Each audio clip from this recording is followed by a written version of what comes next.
ghost right now, which I'm not hating.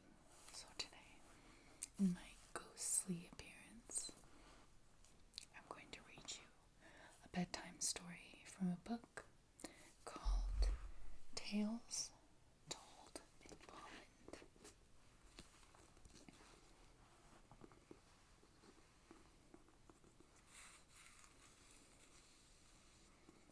This book is an antique.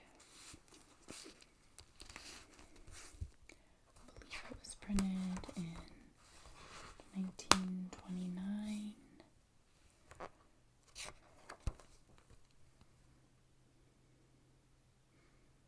1926.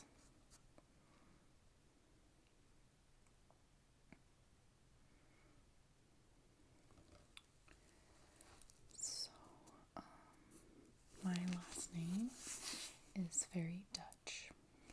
So, there's actually a town in Holland that's like my last name. So, my sister and I would like to go there someday. So, sit back, relax, and enjoy as I read you to sleep with a story from the book Tales Told in Holland. This is the first page.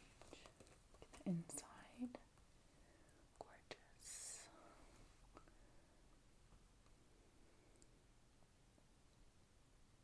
Wow.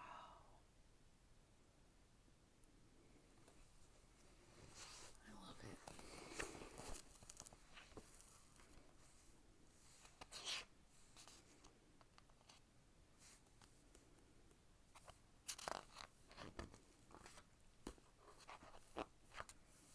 Here's the foreword.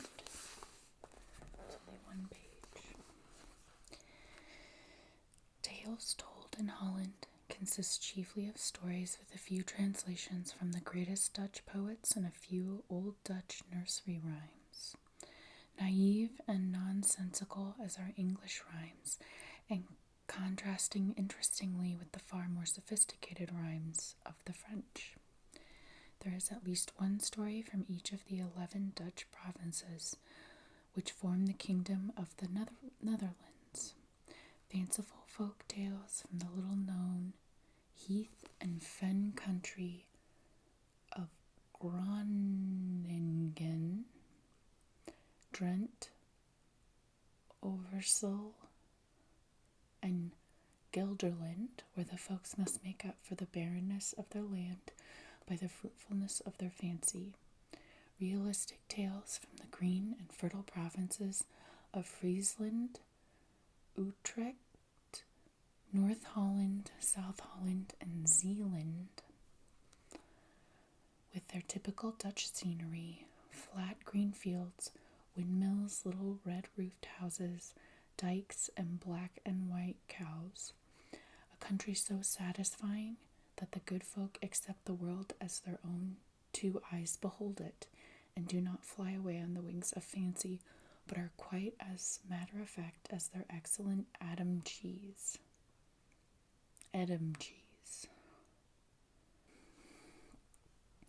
And so, on the stories go through the province of North Brabant to Limburg, the land of ancient sagas of Charlemagne, bordering his capital of Aix-la-Chapelle, and full of the atmosphere of romantic legend.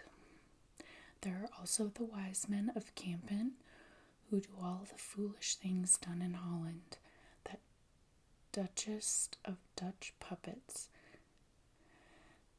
Jan Clausen, with Katrine, his wife, Tiel Limspiegel, the beloved Dutch clown, and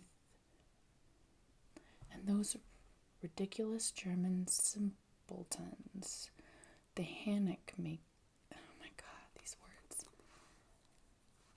the Hannickmeyers, who come every year to help with the harvest in Holland and furnish the Dutch man a butt for the merriest pranks of his humor.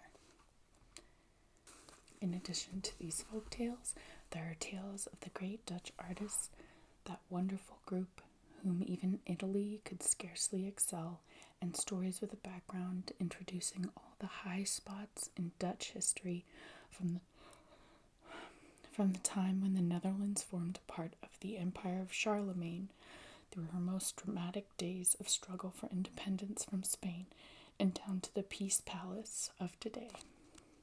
Thus, this book comes to reveal, in a way most interesting to the child, as much as possible of all sides of Dutch life: Dutch history, Dutch art, Dutch literature, Dutch geography, Dutch customs, and withal, the Dutchman's sense of humor, his love and cleanliness and thrift, his sturdy independence, and the character of his fancies.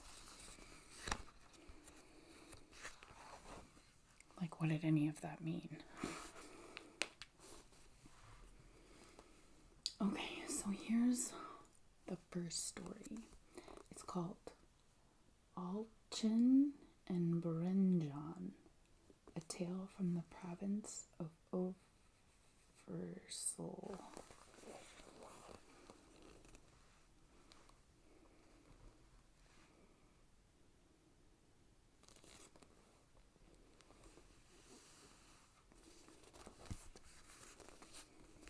Okay, here we go.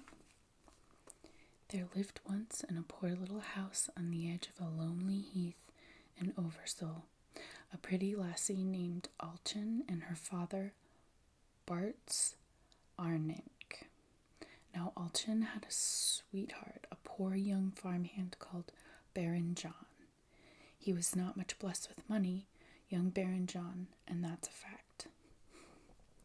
He knew more of cows and butter and pigs than of golden florins, but for all that, he was a Sunday child with a sunny temper, and he knew the lilt of a merry song and the joy of a strong right arm better than the next fellow, so that none could help but love him. That is to say, none could help but love him who loved sunshine and life and joy better than golden florins, and Alchin loved him with all her heart. As to old Bart's, her father, however, well, that was a different matter, quite a different matter. Bart's Arnink was a poor peasant. A cow and a pig or two were all his worldly possessions. To him it seemed the most powerful, wonderful thing in the world to be the master of florins, and he hadn't even a few extra coppers to jingle in his pocket. Now it chanced at just this time that there lived near by a certain rich old farmer named Schult, and Schult, like Baron John, came courting the pretty Alchin. "Ah, there's a husband for my daughter," said old Bart's to himself. "Rich as a nobleman, aye, even richer. There's the man to put florins and ducats into my empty pocket." I'm assuming that's money. And he would have nothing but that Alchin should make ready and at once to marry old Schult. Well, of course, it was true that Schult was richer than a nobleman, but it was also true that he was uglier than a screech owl. Sad. He had long, thin legs like a stork's, a short, puffed-up body, monstrously fat, and tiny pig eyes, deep sunken in rolls of flabby pink flesh. He looked like a huge sack of meal, going about on two slender twigs. They really do have a good sense of humor. And if he had been ugly in appearance only, but no, he was as stingy as a mole and as covetous as a kite. He loved nothing but money. All his life long, he had thought only of getting. What did he know of giving? He had snatched and grabbed and clutched. He had heaped up and counted and hoarded, till the chink of florins was the only music in life that could give him any pleasure. Never in all his days had he sung a merry song. When he had walked on a road full of sunlight with birds above and the heath of sea of purple bloom about him, he thought only of his florins. When a veil of floating mist hung over the fields, and all was still and lonely with the wonder of a mystery, he continued to think of nothing but his florins. Florins, florins, florins. This guy's just something. It was not until he grew old that Schultz began to think he would like to buy something with his money. Then he looked about and made up his mind to buy himself a wife. Okay, I'm not sure what this means, but I'm just going to read it. He would take to be Frau Schultz, none but the prettiest girl in the neighborhood. That was how he had chosen Alchen. After that, it was, give your daughter to a rich man, friend Bartz, and son-in-law with treasures like mine are none too easy to find. And other such arguments, all sounding more of clinking florins than of the simple music of love. Well, Bartz didn't need many arguments to make him say yes to old Schultz's wooing. No, not he. The florins did all the courting necessary. Before Alchen even knew what was going forward, she found herself shut up tight in the house, kept fast under lock and key. You shall never see that lout of a Baron John again, cried her father. But you shall spin and sew and make ready for marriage with a man of means, a man as rich as a nobleman. Little did Bartz care that Alchen wept and begged, and she would rather have the fattest of their grunting pigs for a bridegroom. Because pigs are adorable.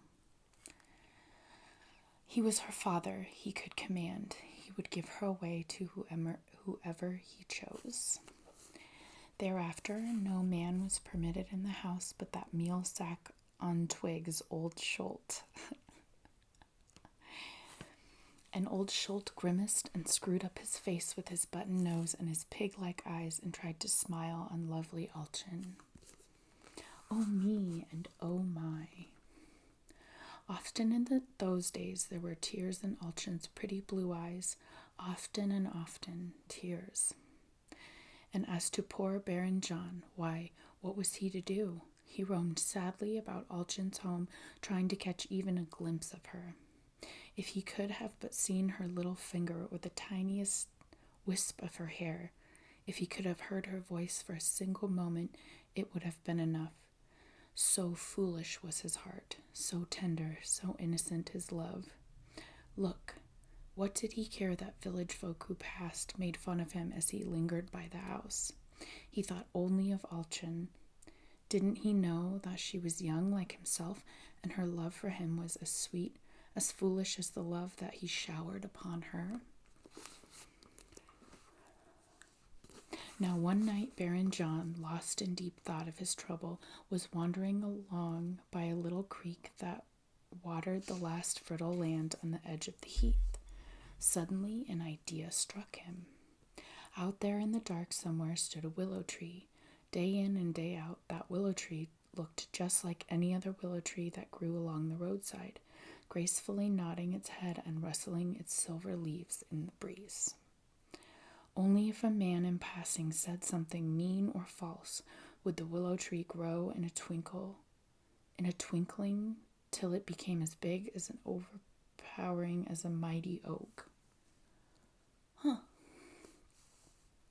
It's really interesting. Then would issue from it a breath swifter and stronger than the storm wind, and a voice like thunder. And if Hugh Past had said something too wicked, indeed, if he had but thought something wicked, there would come rocks from the tree pelting through the air, till the wicked one ran for his life.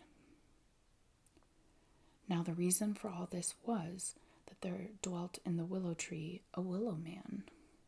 This willow man disliked what was ugly and mean, and he loved what was good and beautiful. The real business of his life was to help Sunday children. As Baron John walked along by the creek on this particular night, he remembered all of this. He remembered that he was a Sunday child, and he said to himself in a twinkling, "I shall ask the Willow Man to help me."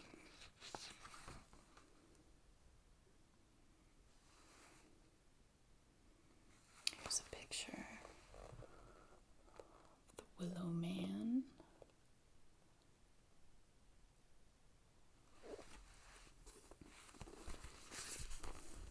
No sooner had he said this quite distinctly than he heard a soft rustle in the air like a ripple over the water. Still as the faraway lap of the sea at night, and yet it was very near.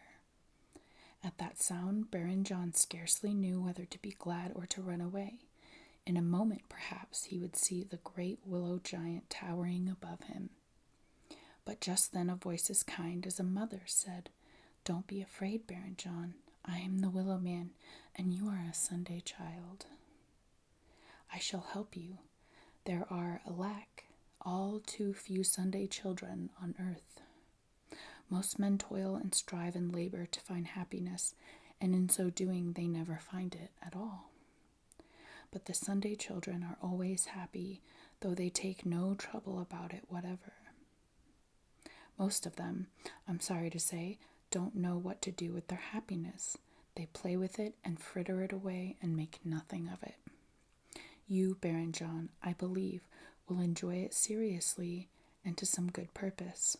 For that reason, I shall help you." At these words, Baron John fell on his knees for gratitude, but the kind voice went on, "You need not kneel. Look, I shall make a light so we can see each other better." And the Willow Man turned around 7 times and stamped 3 times with his foot on the earth. Then there sprang up suddenly out of the ground a clear white flame. It did not spread, but kept on burning brightly just where they were. Baron John saw the Willow Man very plainly. Was this the Willow Giant, the huge, towering Willow Giant? An ordinary, good-natured little fellow he seemed, just like a farmer from over Windensheim way. He might have come from any of the villages near the Yssel River. Could such an everyday little man be more powerful than Bart's Arnink and Farmer Schultz together? Baron John looked very doubtful, but the Willow Man said simply, "Can Bart's Arnink and Farmer Schultz make fire?" It was true. They could not. "You are right," said Baron John. "If anyone can help me, you can." "Trust me," said the Willow Man, and he put his hand on Baron John's dark hair to bless him. "Trust me, I shall help you." Even as he spoke, the fire went out as suddenly as it had sprung up, and all became dark. The Willow Man had vanished. Baron John held his breath, listening. No leaf rustled, no ripple moved. The dark was like a deserted hall, not the trembling of a breath of air, not the swaying of a branch, nor did the voice of the Willow Man fall on Baron John's ear, but within his soul and spirit it kept right on ringing with joyous promise, sweet and clear like a little bell. Throughout the days that followed, Baron John felt safe and secure. I'm not quite sure what this picture is for yet, but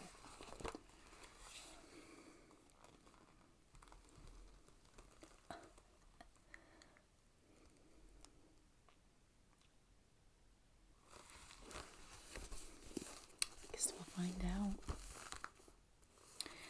Though no reason for his faith could be outwardly seen as yet, he knew that the Willow Man would help him. He had but to wait in patience to find out how this would come about.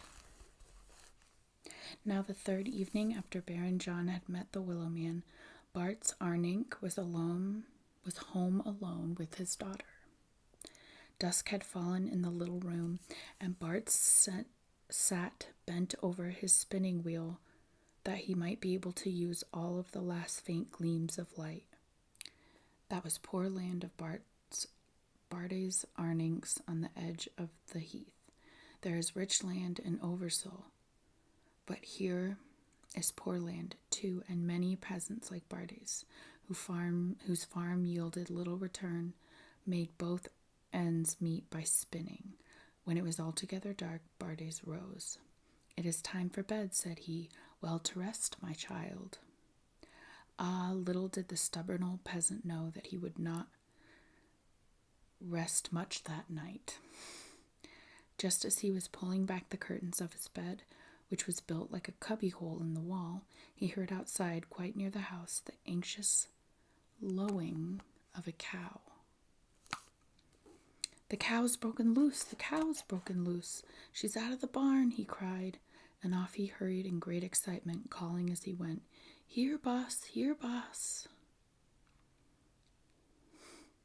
No sooner had he crossed the threshold of the door than he saw the form of the cow looming up just ahead in the dark. "Here, bossy!" he cried with a coaxing, wheedling quaver. But his cow did not heed his voice. With a little kick and plunge, she made off suddenly across the road and out on the heath. Out, and away into the blackness of the night. As she went, she bellowed softly as though she were afraid. Now that was bad, very bad. There might have been wolves on the heath. Quickly the farmer followed the cow. The faster he went, however, the faster went old Bossy, as fast as though she had been bewitched. Moreover, as she ran, all of a sudden, like magic, a light appeared on the tip of her tail and went switching back and forth like a will-o'-the-wisp in the darkness. At sight of the weird little light, Bardes stopped short in his tracks. "What is this world coming to?" he thought. Stranger still, when Bardes stopped, the cow stopped and bellowed mournfully as if waiting. But the very moment he set out again, thinking he was almost upon her, off she ran as before, swinging her luminous tail behind her. Farther and farther from home she led him, over lonely plains of peat and heather, of sand and pine trees, for it is no pretty cozy country, that no land of green grass and canals and windmills and cattle at the brink of reedy pools, soft and gracious like the rich and placid fields of North Holland.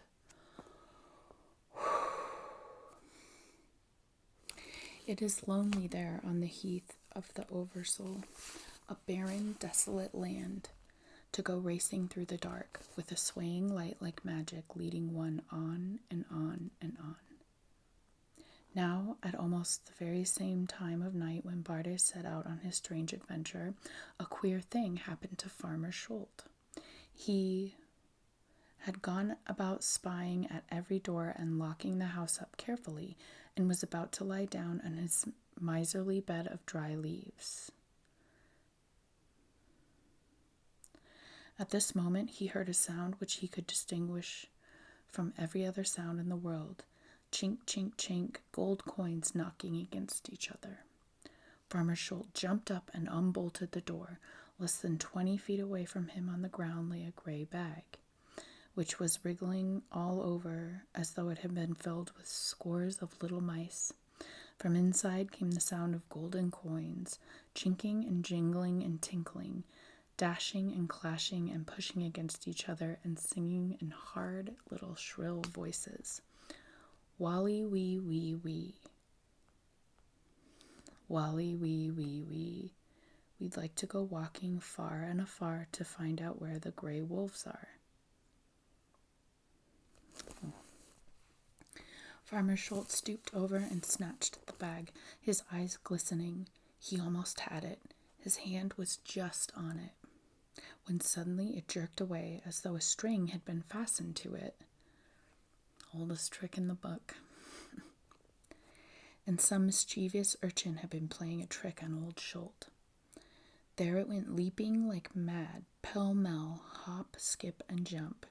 A full 20 feet it bounced like that, and then of a sudden it tumbled down again, plump, on the ground, while the ducats inside giggled and laughed and sang their everlasting Wally wee wee wee, we'd like to go walking far and afar to find out where the gray wolves are. Now you may well believe that Farmer Schultz was both astonished and confused, but one thing he knew for certain, catch that bag of ducats he must. Never would he let such a fortune as this run away from him and escape. As he saw it lying there flat on the ground, he thought to get it by stealth. With sly and silent feet he crept up to it, noiseless as any sneaking cat. When he came near, he crouched in the dark and pounced, but again, just as he had the treasure almost in his grasp, it bounced out of his hand and hopped off for another 20 feet. The ducats giggling and laughing more mockingly than before. In this remarkable manner, Farmer Schultz, too, was led on and on and on over the heath through the dark. He followed the impish bag, while Bartes Arning followed the cow. The only one of the three so deeply concerned with Alchin, who was not out chasing wildly after some will-o'-the-wisp of his own selfish desires on that evening night, was Baron John. Baron John laid himself quietly down in the cool grass near Alchin's house and thought to go to sleep. It was good to be able to dream near Alchin, since he could not reach her. Slowly all the world faded out of his thought, and there remained to him only the warm and fragrant sense of his love. But just at that very moment, when he would have fallen sound asleep, someone touched his shoulder. He sprang to his feet, startled. Then he smiled, for it was the Willow Man who had awakened him. "Go straight to Alchin," said the Willow Man. "The door is not bolted. She is home alone." Baron John was so mightily astonished that he could only stutter and stammer. He wished to say "thank you," but he could not. Head over heels he ran. Off to the homestead he ran like a rabbit to his hole. When Alchin saw him coming, she called out in dismay that he must not come in. Her father and Farmer Schultz might appear at any moment with the stout clubs to drive him away. But before 2 words of all this could pass the young lassie's lips, Baron John had her fast in his arms. And now, pray tell, what need was there to fear that Bartes and Farmer Schultz would return before the Willow Man wished it? Bartes was still running after the cow, and Farmer Schultz was pursuing the hopping purse with a rink, kink, kink, and a kink. So here's the two of them together.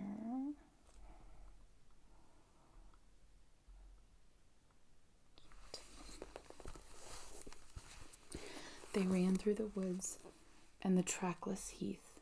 They plunged through the brooks and the waterways like madmen without aim. In the cloudless, dark blue sky, the moon shook with laughter and stars danced. It was a sight that made a donkey laugh, a sight to make a scarecrow dance. The Willow Man followed the two. He played the lute. He cut crazy capers for pure fun and merriment, the serious willow giant, with a hippity-hop and a skip. But suddenly all grew quiet.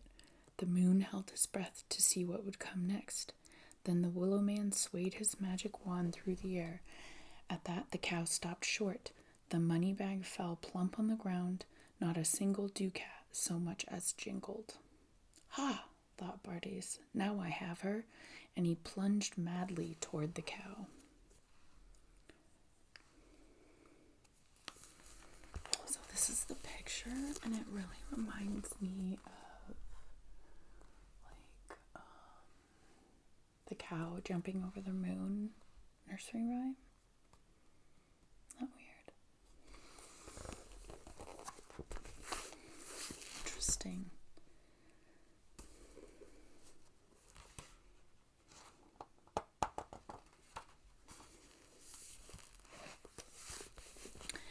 "Ha!" thought Farmer Schultz. "Now I have it." And he plunged madly toward the bag. But at that very moment, the cow and the bag suddenly flew up high in the air and vanished.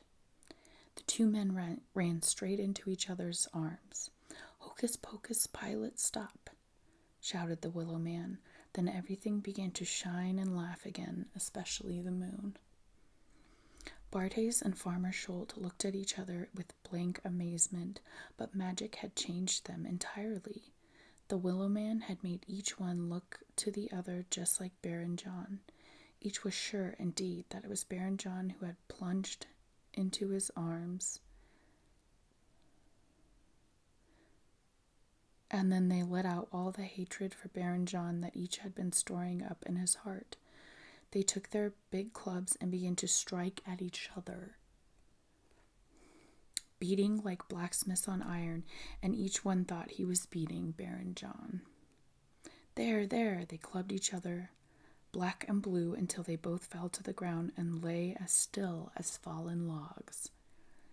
Whack and crack and batter out there on the heath, but all this while, back in the room where Alchin and Baron John sat happily together, were only peace and quiet and tenderness, affection. Now in the morning, Bartes and Farmer Schultz came to themselves at the very same moment. At the very same moment, they sat up and looked into each other's eyes. Each had his own appearance again, and neither looked to the other in the least like Baron John. So Bartes Arning to himself said, "It was the black-hearted old rascal Schultz who beat me black and blue last night." Said Schultz to himself, "It was that black-hearted old rascal Bartes Arning who beat me black and blue last night." Said Schultz to himself. With that, each one would have sprung up and been at it again with his cudgel, but alas, they both found themselves too battered up to begin their fight anew. With angry looks they parted.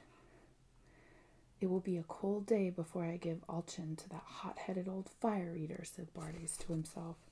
"It will be a cold day before I make myself son-in-law to that hot-headed old fire-eater," said Farmer Schultz to himself. So each went his separate way, and neither so much as looked back for a single glimpse over his shoulder. And that's the end of that. With a fiddle-dee-dee and a fiddle-dee-done, there's a wedding of Alchin and good Baron John.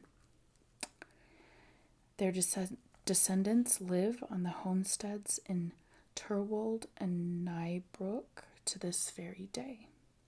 They know the merriest tunes and dance the jolliest dances. They like the witty stories, and they love.